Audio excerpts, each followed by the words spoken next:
those in the room, to respect to you, I think we can start. The other will join us. Good evening.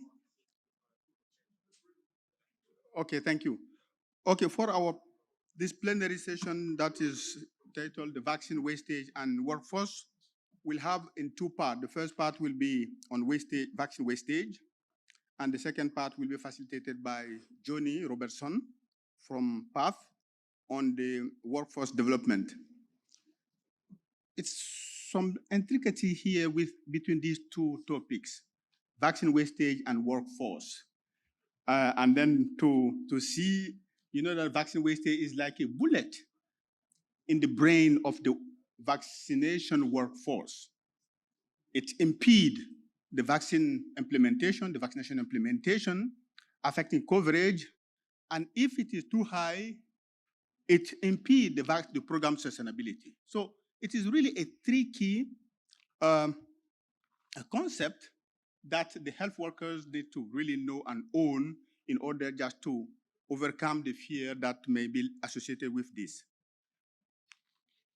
To talk about this topic today, we have convened two experts to discuss. The first is Paul Colrain. Paul Colrain is a consultant, is a data analysis, and he'll be working with us on many other issues, supply chain issues, mainly on the vaccine, effective vaccine management, EVM, rebranding the EVM2 tool. He has been the main consultant that has led that project. And also, he is the main author of the vaccination, the binomial distributions of the session size. This is really the cornerstone that has helped us just to try to bring more understanding on the wastage issue. The second speaker will be Ahmet Afsar. Ahmet Afsar is at UNICEF program groups.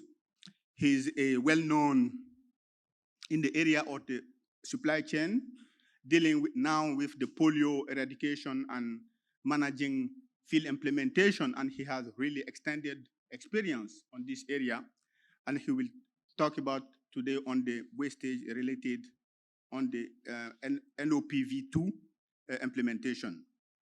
Without further ado, I will just call upon Paul just to provide his presentation.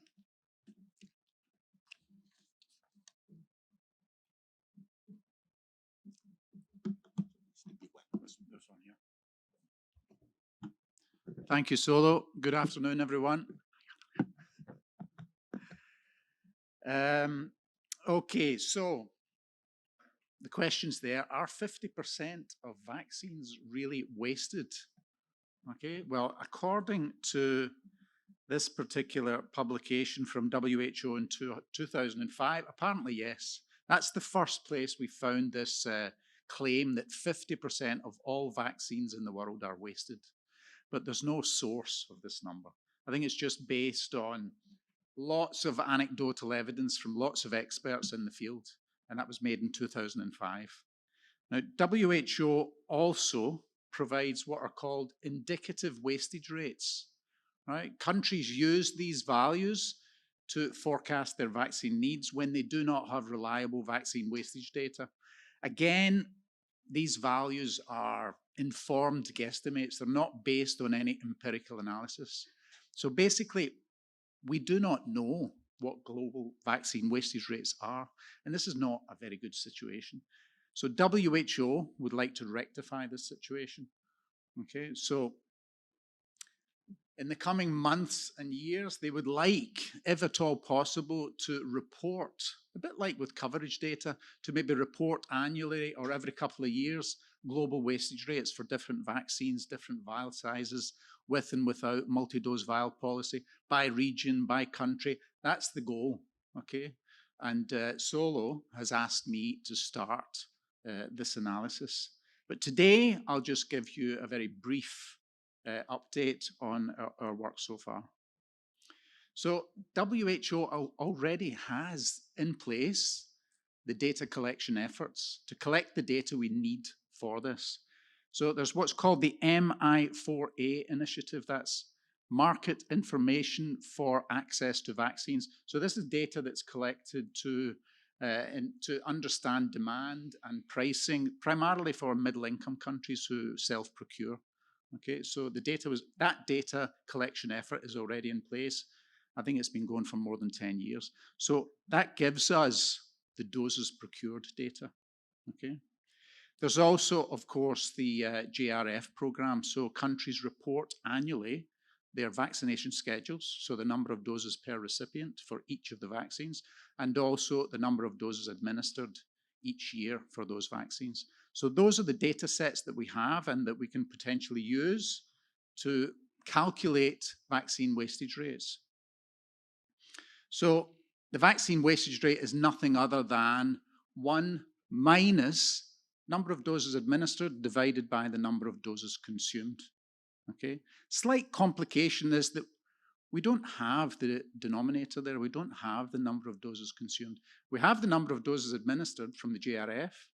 What we have from the MI4A is the number of doses procured, which is not identical to the number of doses consumed. It may be that a country does not consume all of the vaccines it procured in a given year, or it may be that it consumes some vaccines in a year that it procured the previous year. So on a year-by-year basis, you can't really equate these two things. But over a longer period of time, maybe 5 years, hopefully any discrepancy will wash out in the aggregation. So we use that to do this analysis. So the numerator comes from JRF, the denominator comes from MI4A. Very, very simple. The logic of this analysis is very, very simple. The data collection systems are already in place. Lastly, the last line just explains that the utilization rate, which is just an alternative way of presenting the information, is nothing other than 1 minus the wastage rate or vice versa. So in this first pass of the analysis, we've decided to put in place some quite strict filters to try and clean up the data, because we know in advance that there is some missing data and that some of the data is not very reliable. So we've put in place some very strict filters. And that is basically, we only concentrate on these 4 vaccines, right? Because we are confident, or more confident, that the databases will be aligned for these 4 vaccines than for other vaccines. There's no campaign programs, for example, for these 4 vaccines. And we only concentrate on the last 5 years for which data is available, 27 to 2021. Okay, so and that's because the MI4A data collection efforts, they've only just kind of matured. Before 2017, the data collection efforts were not very mature and there wasn't a lot of data. But we're hopeful that since 2017, the data collection, the data sets are reasonably complete, because we need complete data sets for this analysis. So one other thing we do for PCV and for Rota, we insist that the vaccines were introduced before this 5-year period, okay? Because then the assumption that doses procured equals doses consumed is more reliable. If the vaccine has just recently been introduced and they're building up their stock levels, then you cannot make that assumption. So we insist that the coverage of PCV and Rota is close to the coverage for DTP. That tells us that, the introduction of these vaccines has now reached its final stages. So when we apply these filters, we see here the size of the data, the samples that we have. For BCG, for example, we have 67 countries. That means that we have 5 years worth of denominator data and 5 years worth of numerator data. So we can aggregate over 5 years and calculate the utilization rate or the wastage rate for BCG for 67 different countries. And the numbers are there for the other vaccines. Very, very quickly, for BCG, an example. Right, in Madagascar in 2020, 870,000 doses were administered. That comes from JRF. 1.3 million doses were procured. That comes from MI4A. You just divide one by the other and you get a utilization rate of 64%. Okay, that's for 1 year, 1 vaccine, 1 country. Actually turns out they only procured 1 vial size in that year. So that's actually the utilization rate for BCG 20-dose vial in Madagascar in 2020. So that's basically what this analysis involves. It's very straightforward. For DTP, it's a little bit more complicated because we only have the number of first doses administered and the number of third doses administered. But we also have the schedule. They may administer 5 doses in their schedule. So we can extrapolate between the first dose and the third dose to estimate the number of doses for the second dose, fourth and fifth.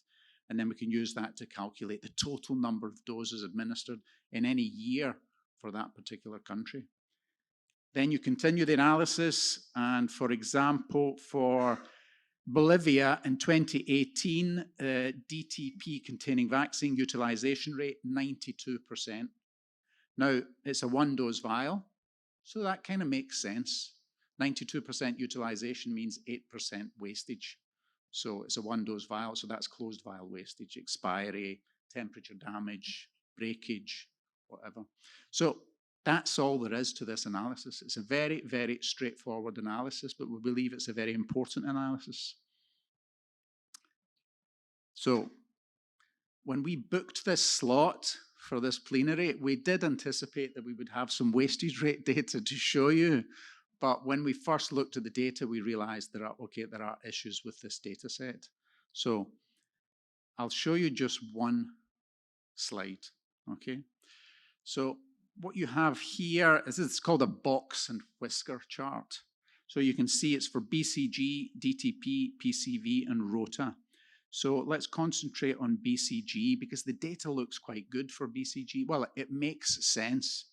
So the median utilization rate for BCG across the 67 countries for which we have data is 40%, okay? That's independent of the vial size, so there'll be 10-dose vials here and 20-dose vials.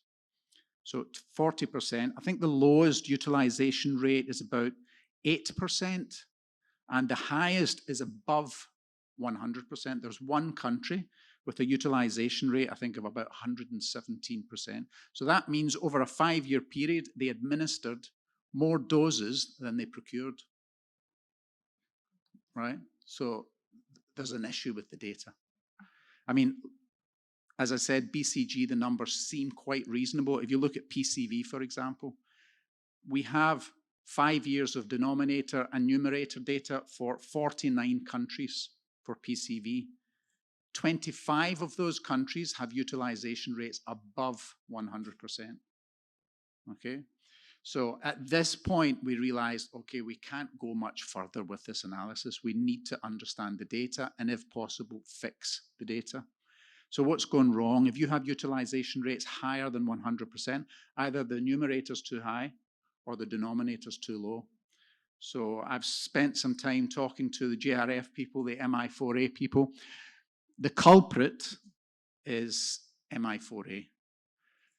That data was collected without this particular usage ever being envisaged. You know, they collected the data. They didn't care about getting a full sample. They just cared about getting lots of data to look at demand and look at pricing within middle-income countries. So it's understandable that the data set has some gaps, okay? So yeah, the MI4A data set is missing procurements. So there's actual data points that are just missing. Okay, this has 2 implications. It reduces our sample size because I require there to be procurements every year. And it also reduces the denominator if we miss some procurement, so the utilization rate is too high. Also, we don't know when the data is missing. Okay, so for each year, we cannot tell the difference between no vaccines being procured and vaccines being procured but missing the data. So this reduces our sample size as well. So at this moment in time, we unfortunately cannot present with any confidence any wastage rates using this particular methodology. So next steps, what are our next steps? So we're not going to give up. We're going to spend some time and try to sit down with the MI4A people and try to get some of the data and complete the retrospective analysis as much as we can. maybe focus on just some countries and try and collect all of the data, get enough of a sample to be able to, present what we might be able to call global wastage rates. So that's with the retrospective analysis. As we go forward, we'll have to impress on countries that the MI4A data is going to be used in this way. In the past, it was used for other reasons. And as I said, having a complete data sample wasn't that important. But if we're going to use it for this, we need every single procurement to be recorded. And so in the months and years that come, WHO, UNICEF, regions, countries, I guess will have to work together to try and improve this data set. And then hopefully, in a couple of years' time, at the next TechNet, I or somebody else can come back and actually present, global wastage rates for different vaccines, different vial sizes in different regions of the world, and this can be used to better understand the situation in these countries. So that's the dream. But for today, that's all, folks. Sorry. So, thank you. Thank you, Paul. As you can see, the sky is too cloudy for visibility on really a global wastage figure. What about the service delivery? Ahmet.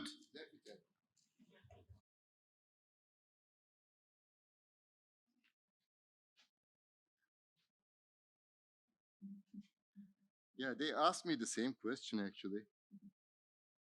When in 2020, mid-2020, Global Polio Eradication Initiative, GPEI, decided to introduce novel OPV2.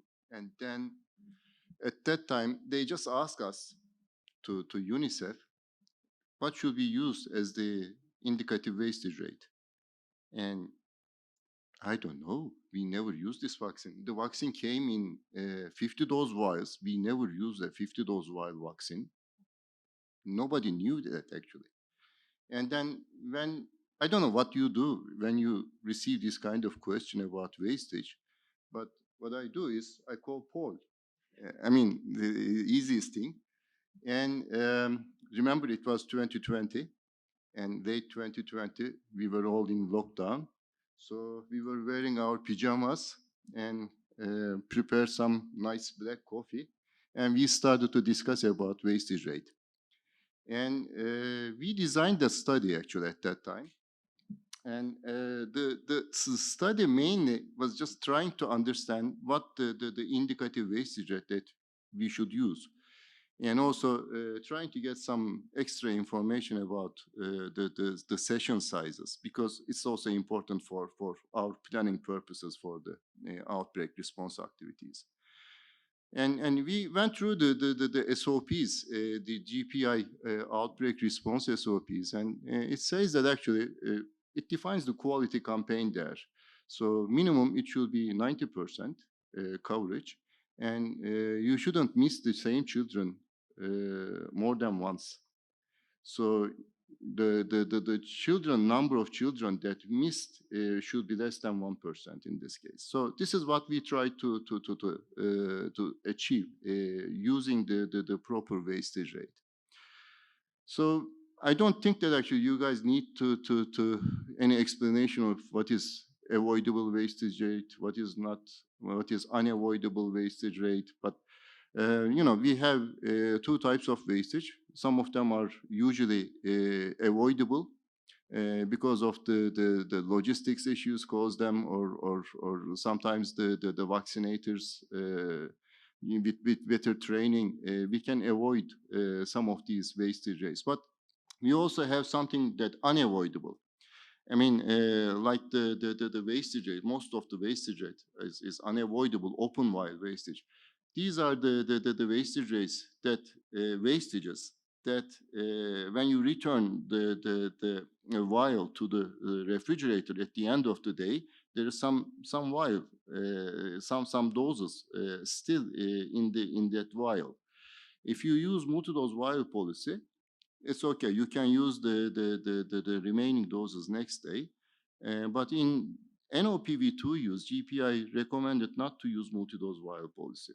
So we have a vial 50-dose presentation, and we cannot use multi-dose vial policy. We just estimated that we should use actually a huge wastage rate, indicative wastage rate during the study time. And we decided to use 40% for the wastage rate, indicative wastage rate at the earliest period of the study. And we received the results, and we were expecting something very smooth curve. But what we have seen is the number of sessions, and we compare with the frequency of the teams or the sessions actually. So are accumulated in 50, 100, 150, 200, so multiples of the vial size actually. So we first didn't understand, and Paul actually checked the calculations, and it is correct. Actually, there is a behavior. And we realized that actually vaccinators are trying to reduce the wastage rates, or they were told to reduce the wastage rate just by stopping at one point at the end of the vial. If there are no more children around, or more, I mean, more means actually not enough children to vaccinate, they were stopping somewhere at the end of the vial. So they were not opening a new vial if there are not enough children around. So this was what we call is wastage reduction behavior. It looks like good, but actually it is reducing the coverage. And we have children that we couldn't vaccinate. And this is the average or median session size. So it was also important for us for calculating the wastage rate and calculating the teams during the campaign. So we were usually estimating 150 in the rural sites, and 250 sessions in the urban. But we have seen that actually mainly the changes are the session size are changing something between 90 to 150. So this was the second finding. And if you look at these session sizes, you really expect something much higher wastage rates. But unavoidable open vial wastage rate was significantly lower with this wastage reduction behavior and with these session sizes. So we also looked at the wastage rate. So this is the actual main question: what should be the indicative wastage rate? And we found out that after all these 5 countries study, we found something like a mean wastage rate is about 19%. But there's a lot of teams or districts that were actually having higher wastage rate than this mean value, 19%. So actually, these guys on the left-hand side of the mean had overstocks. So they had a lot of stock at the end of the campaign. But these guys at the end, on the right-hand side of the mean were stocked out practically, and the stocked out districts were about 37%. So we asked the question to ourselves: is it correct to use the mean wastage size as the indicative wastage? Because actually we are allowing a large amount of districts to stock out, and they cannot reach to the children that supposed to reach and supposed to vaccinate for a quality campaign. See, we are aiming for 100% coverage. We are okay with 90% coverage, but because of these stockouts, we don't reach them. So we realized that actually there is this wastage reduction behavior is really a problem. It's really reducing the coverage. And the second part, the district stockouts, is also reducing the coverage. So it's actually quite an important finding for us. especially if you are trying to calculate the indicative wastage rate. So maybe we shouldn't calculate the indicative wastage rate anyway. But if you look at the wastage reduction behavior, it really reduces the wastage something like 20 to 30% if you compare with what is expected and what is actually found. So it looks like a good behavior, but as I said, it also reduces the coverage. It has a very huge effect on coverage. So, and at the end of the study, we tried to make some recommendations. We were requested to make some recommendations. And the first thing is we asked the GPI to use some very high wastage rate rather than 20%, which is the mean wastage size. We recommended to use 40%. So just to reduce the effect of the stockouts. And the second thing is we ask for vaccinators to vaccinate for the high coverage rather than reducing the wastage rate. It's not the vaccinator's decision or the supervisor's decision to reduce the wastage rate, to leave some of the children around and not vaccinate them. And yeah, plan for wastage rate. Low wastage rate is important. If you have perfect micro-planning system, if you have the perfect data, target population data, you can plan for the low wastage rates. But it is, we said that, but we know that actually it's not possible to make that kind of perfect micro-plans. And just trying to target, give a target for each team just below multiples of 50s. I mean, maybe 45 to 50 or 95 to 100 or just below the multiples of the 50, which is the vial size. And the most important thing that actually I think we decided to recommend is monitoring the wastage rate during the campaign. So this is why actually we sit together with Paul, and he did his magic, and he created a Excel tool. So we just last week presented this to countries in Afro and Menaro. So just to be sure that actually they may use this tool. So at least for the first round, they can just calculate some proper wastage rates, and then they use the calculated wastage rate or observed wastage rates for the second round. So this is actually what we recommended.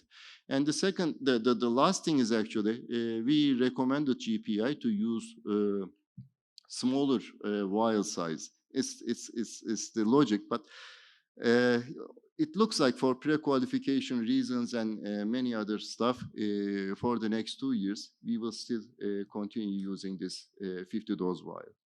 So I think that's all I can say now. And we will have some questions, I guess, to respond. Thank you. Thank you so much.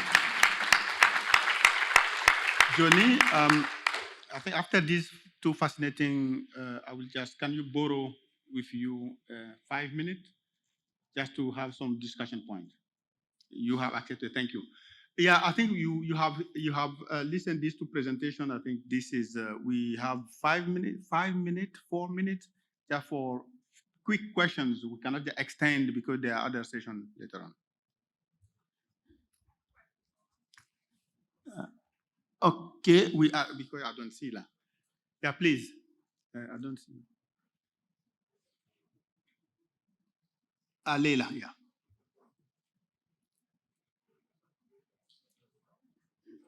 Hi, Leila Aklagi from JSI. Just a consideration for Paul as you're looking at some potential reasons or how to refine the calculations better, that doses administered lag in time to doses procured. And that time is very dependent on in-country supply chain design, their inventory, and their distribution policies.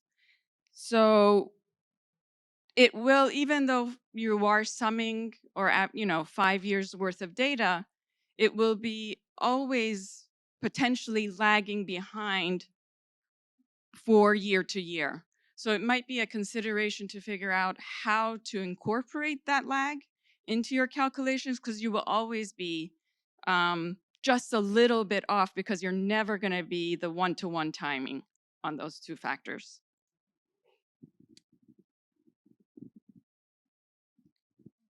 We are expanding. I think we will just take 2 questions and then close. The name here. Sorry, guys, I'm just selecting a gender balance. Yeah, thank you for the great panel so far. I was curious when, I'm sorry, I completely forgot my question now. You want to start answering the other question that was asked and then? Because I don't want to. I'll I just want that expand because we are already. Okay, I remembered my question now. Okay, so my question is, we know that there are official policies in many countries about if there's one child, open the vial and vaccinate, and try to reduce those missed opportunities. But in practice, we see that a lot of health workers are not always following that. There are a lot of pressures and perceptions that performance is being evaluated based on wastage rates. So what would be your recommendations for how to bridge that gap between policy and practice? Thank you. And then final, Daniel.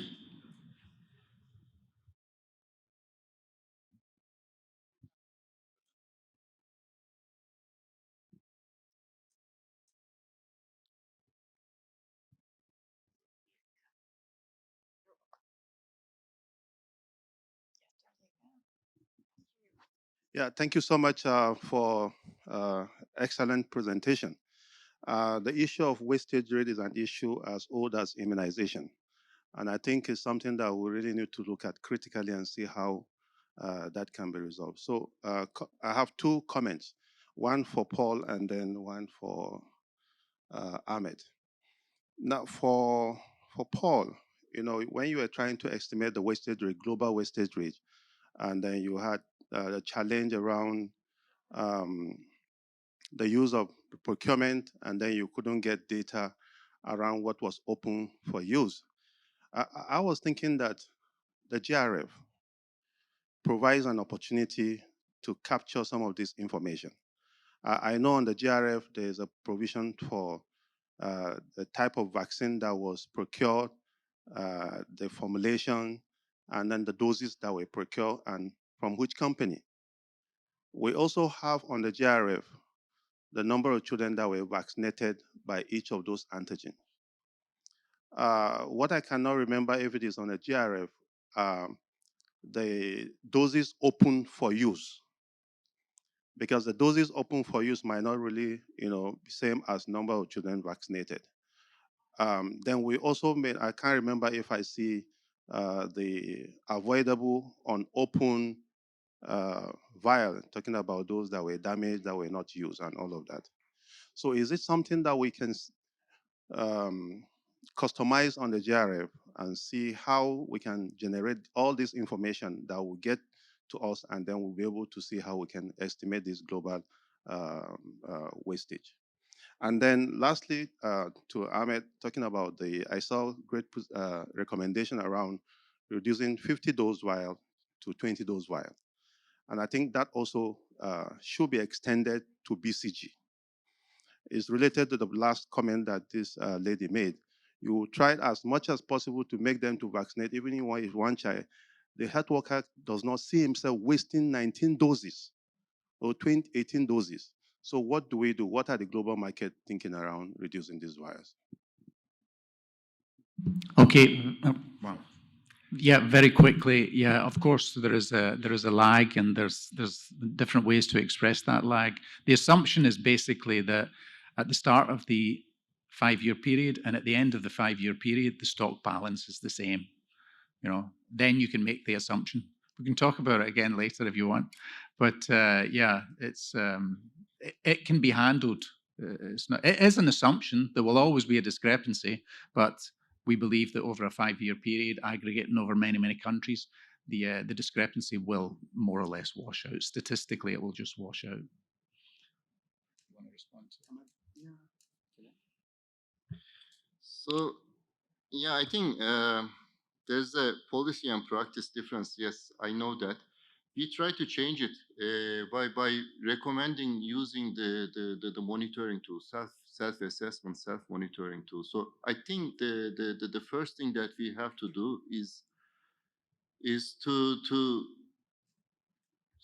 ask the policymakers to understand and to check their or monitor their wastage rates and to see the wastage reduction behavior for.